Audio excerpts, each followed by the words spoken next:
A Thousand Splendid Suns প্রথম অংশ ১ মারিয়াম ৫ বছর বয়সে প্রথম হারামি শব্দটি শুনেছিল। ঘটনাটি ঘটেছিল এক বৃহস্পতিবার।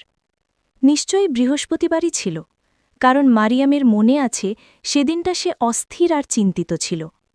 বৃহস্পতিবারই ছিল সেই দিন যেদিন জলিল তাকে দেখতে কোলবায় আসত।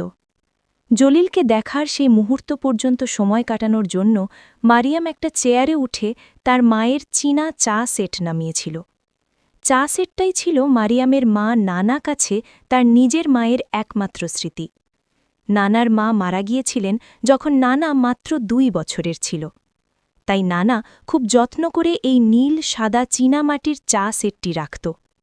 চায়ের পাত্রের সুন্দর বাঁকানো মুখ, হাতে আঁকা ফিঞ্চ পাখি আর ক্রিসান্থেমাম ফুল, আর চিনির বাটিতে আঁকা ড্র্যাগন, যা নাকি অশুভ শক্তি দূরে রাখার জন্য। ঠিক এই শেষের জিনিসটি মারিয়ামের হাত থেকে পিছলে পড়ে গেল। সেটা কোলবার কাঠের মেঝেতে পড়ে ভেঙে টুকরো হয়ে গেল। যখন নানা ভাঙা বাটিটা দেখল, তার মুখ লাল হয়ে উঠল। তার উপরের ঠোঁট কাঁপছিল, আর তার ২ চোখ, একটা দুর্বল আর একটা ভালো, স্থিরভাবে মারিয়ামের দিকে তাকিয়েছিল।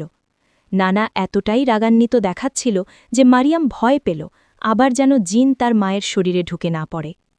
কিন্তু সেদিন জিন আসেনি। তার বদলে নানা মারিয়ামের ২ হাত শক্ত করে ধরে